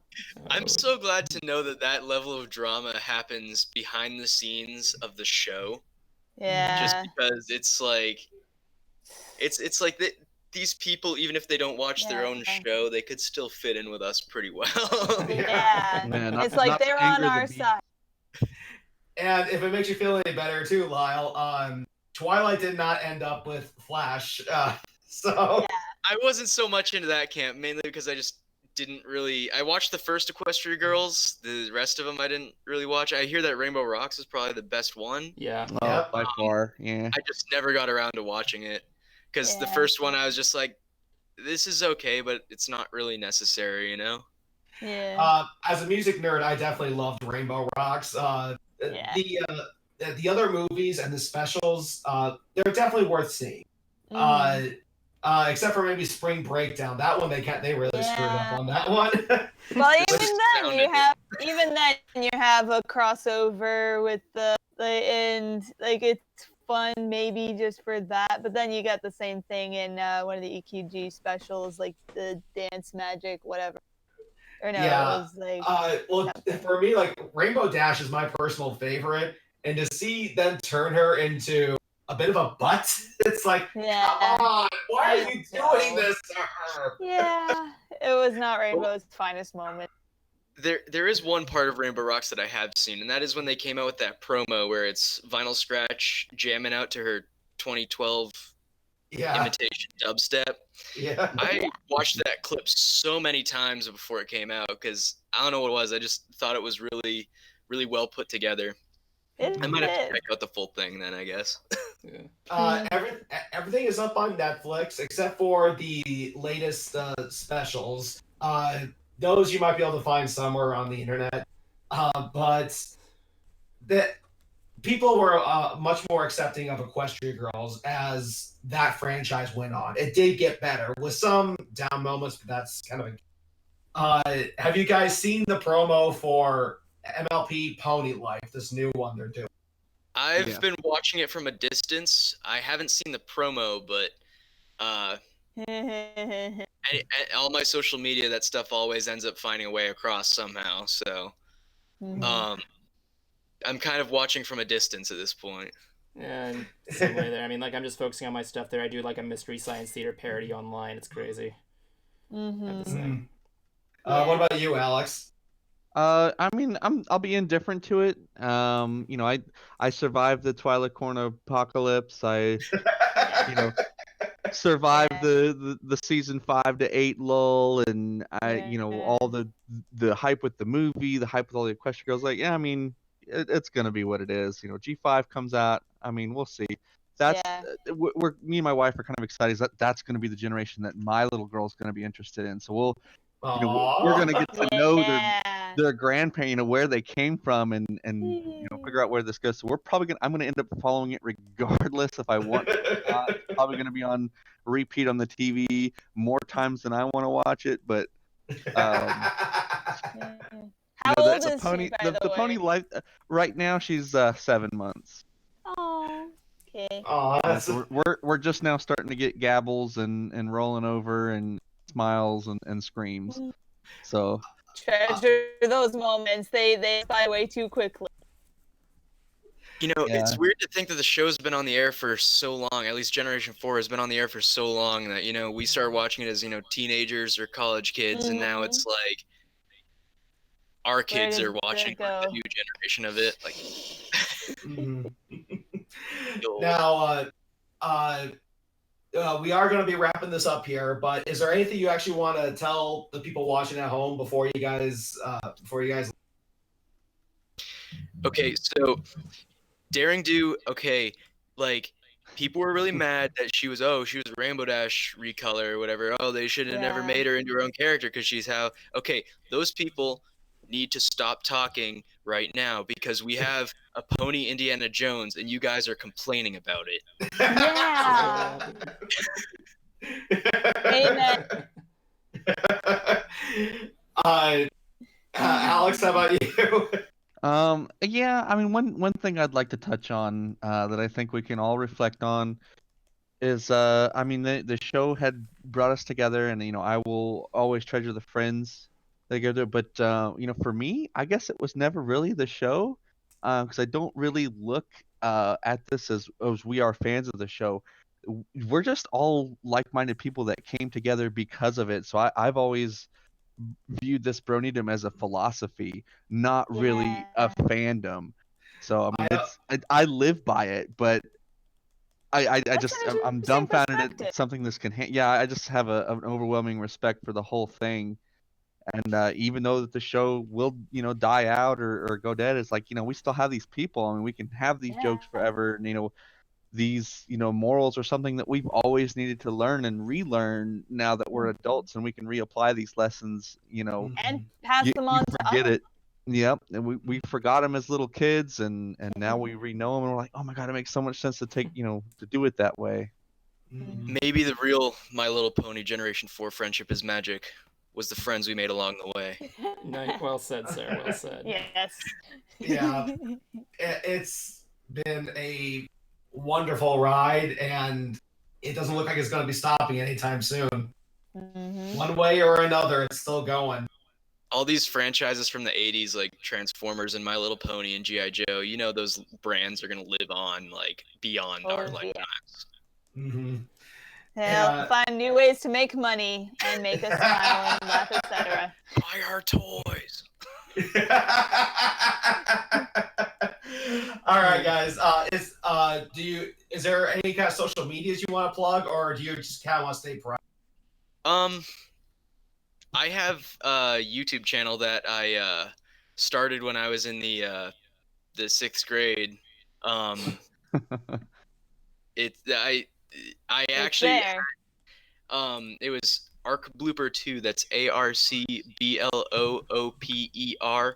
2. And all of my videos are actually re-uploads because they took down my channel like last year for no reason.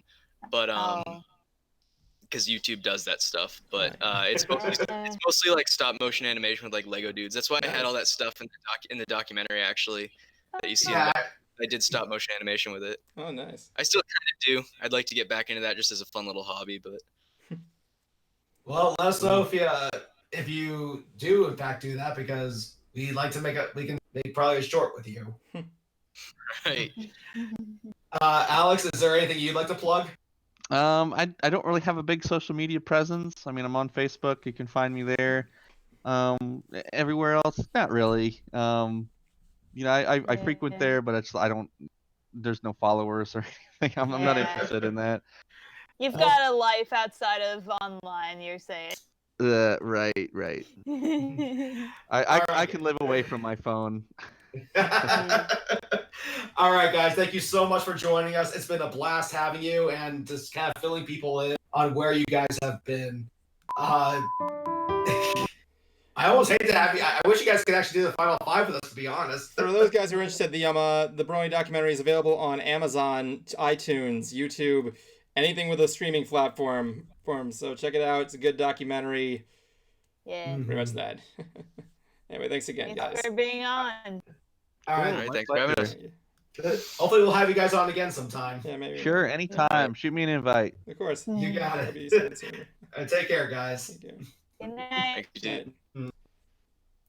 What a story, huh? Well, Lyle's still here. There we go. Yeah. What a story, Mark. Let me get Jablonski back in here. All right, guys. Sorry we took so long, Jablonski. Yeah. All right. So with that said, we're going on to the final five, ladies and gentlemen. Thank you very much.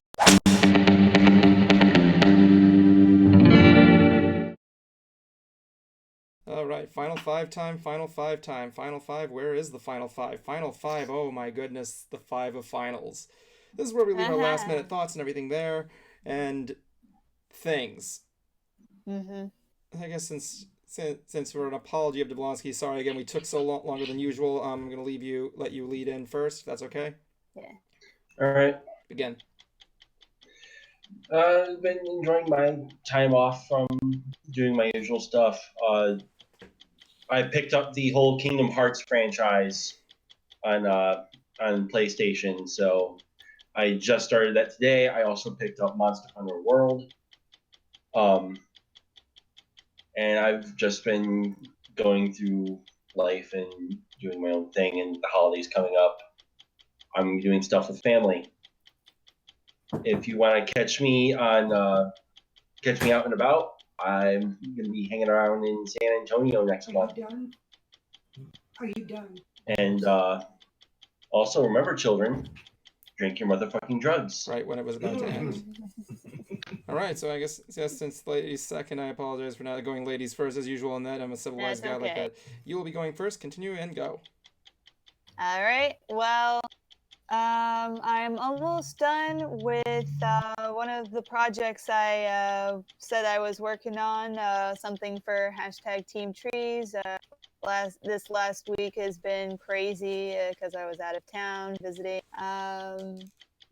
But that's in the works, and like the video that I made before, a collaboration with Twiley X360, you can check that out on my channel. And besides that, I'm just keeping busy and thinking what more bread ideas I can share with the world. All right, that's good. Cruiser, you're up next. Your time begins now. As you guys can tell, my voice is still hoarse. I really can't do anything until it's back, at least recording-wise. But, however, yeah, it is definitely coming. It sounds a lot better than what it was. Phrasing. How does it make you feel? 2 weeks ago. As it did 2 weeks ago. These guys can definitely vouch for you on that. But I am still writing, though, so while I haven't been able to record, I have been saying it. So new stuff is coming soon. All right, thank you very much, Cruiser. I want to also thank you again for arranging this this interview session.